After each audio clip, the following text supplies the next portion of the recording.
Bloomberg News. Now we're joined by a man you might call a risk management guru. He became famous for his best-selling book, The Black Swan, here to tell us how best to come to grips with a volatile environment, unexpected events, mark-to-market accounting, you name it. We've got Nassim Taleb, author, risk engineering professor at New York University, principal at Universal Investments. Nassim, always great to talk with you. So much going on in the world right now. Let's kick it off briefly with the G20. That's taking place. World leaders getting together, trying to fix the financial system. Should we have any confidence in their ability to get something meaningful accomplished? No, because they again, this is the classical problem of the same pilot who crashed a plane. You go in and want to ask them for advice, and we know exactly why they crashed a plane. They crashed a plane because they did not see the obvious, which is that the system had too much hidden risk. And so I don't know if they're going to be able to fix it. We need another crew, okay, to man the plane. So I'm a little pessimistic about. Plus, they don't seem to understand the core of the problem. They don't seem to grasp that we live in an environment that's vastly different from the one of the 1930s. Much more complex environment. It delivers, what I call tail events. These large deviations. So the world needs to be immune to these large deviations. They didn't get the center of the problem. You hear here and there some comments: too much leverage, derivatives, so on. But there's no core, understanding of the main issue, and we need to remedy it. All right, so if the wrong people are in place and those who are negotiating don't understand the problem, where do we end up? In the same place we are right now? Yeah, what they're doing is, say you have a ship and you have leaks in the ship because the hull is rotten. Okay, what they're doing is patching holes, patching every hole, and instead of understanding that what you do is you take the ship, rebuild a new one, or put a new hull, put new hull, something more robust. They didn't seem to get that. I mean, they are vaguely aware of the need to overhaul the entire system, but they have not so far grasped the significance of the new environment in which we live. We've been living in for a while, since the internet. Let's talk about another initiative, the Geithner plan, Yes. Some people call it. It's the public-private investment partnership. They're banking on it as a way to repair the bank balance sheets, really revive the economy. Is it going to work? I have some issues with the plan. Number one, it's another subsidy to Wall Street. And as you know, we've been subsidizing Wall Street more and more. It's like putting, money after money, trying to feed a dead horse, okay? And the money, we know the first couple of times where it went. The first time it went to bonuses, in some way.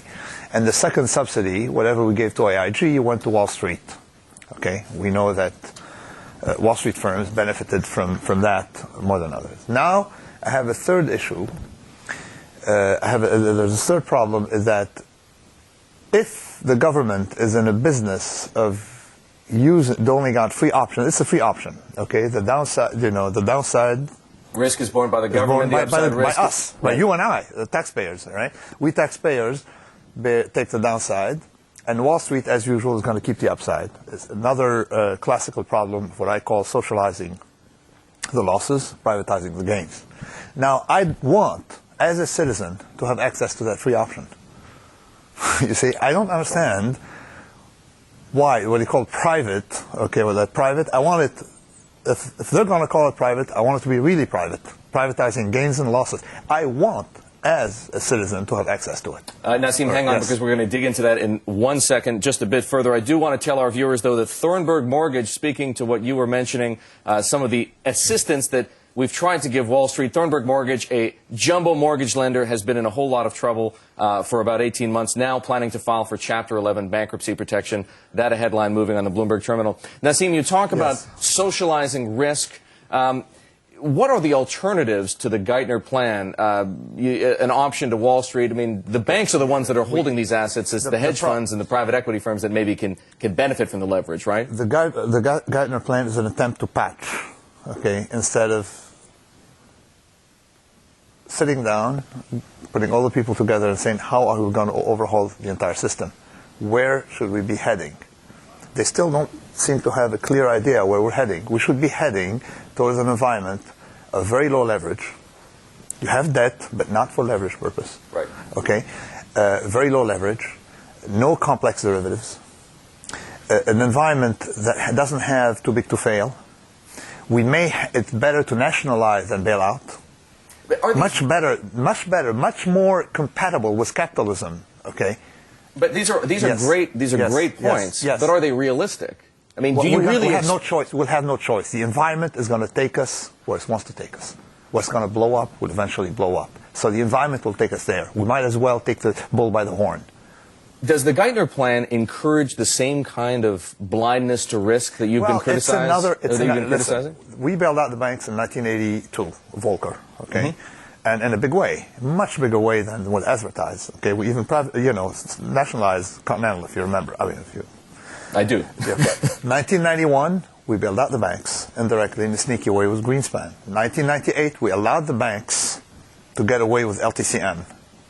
Okay.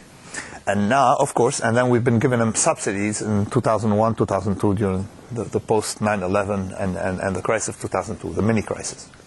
So, this is another, it accumulation of moral hazard. I don't want that moral hazard. I don't understand why I, as a taxpayer, need to subsidize those who failed, okay, by giving them options so they can rebuild their balance sheets. I don't want that. I want an overhaul. I want something drastic. This is going to fail. This is not it. This will fail. Let's talk about another big issue as it concerns financial institutions. Changes as soon as tomorrow at the Financial Accounting Standards Boards. They're considering two proposals, one to give significant judgment in valuing what they call inactive assets, the other having to do with not recording losses for anything other than what they call temporary impairment. This is effectively rewriting of the rules of mark-to-market accounting. What do you make of it? Horrible. Because look at it. In this environment, I said banks should look more like hedge funds. Small little units, they die. Every day you have hedge funds dying, and every day you have hedge funds being born. Okay, and we see it in almost every industry that doesn't have too big to fail. And the hedge funds have managed pretty well in this crisis. You and I are not subsidizing them because, all right, they have transparent inventory. We have an understanding of the risks they're taking from the outside, and it can't work in any other way. Now, what are we doing here? Creating opacity at the level of balance sheets? People are going to get in the system. Mark to market. If I allow you to mark to market, okay, or to realize profits, you're going to game the system. How? You're going to buy 10 companies. 5 will make you money. 5 will go under.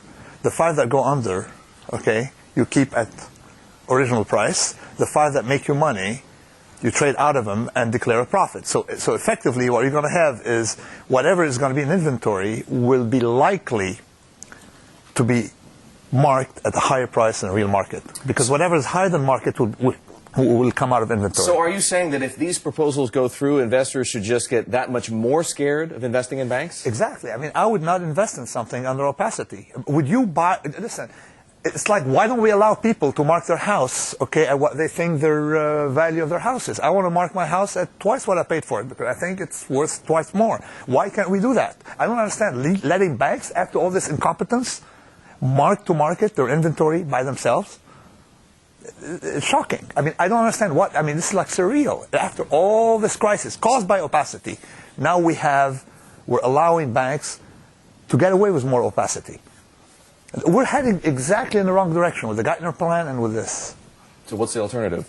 The alternative is to overhaul the system, understand the root cause of the system, and try to make banks look more like hedge funds, or break up the banks into whatever is a utility is a utility. Whatever is a hedge fund is a hedge fund. So something like what Paul Volcker is proposing. What Paul Volcker, or go back, first of all, we need to go back to Glass-Steagall. What we learned from Great Depression, okay, is that some entities are not supposed to take risk. Here, the bank should not be taking risk. We should go towards that structure. Stabilize society, make it more robust to these errors. Nassim, I wish we had more time. I want to thank you so much for joining us. Nassim Taleb, he's the author of The Black Swan, a distinguished professor at New York University. Hear more Bloomberg News reports on the Bloomberg Terminal at AV Go, on Bloomberg Television, and on Bloomberg Radio. Copyright Bloomberg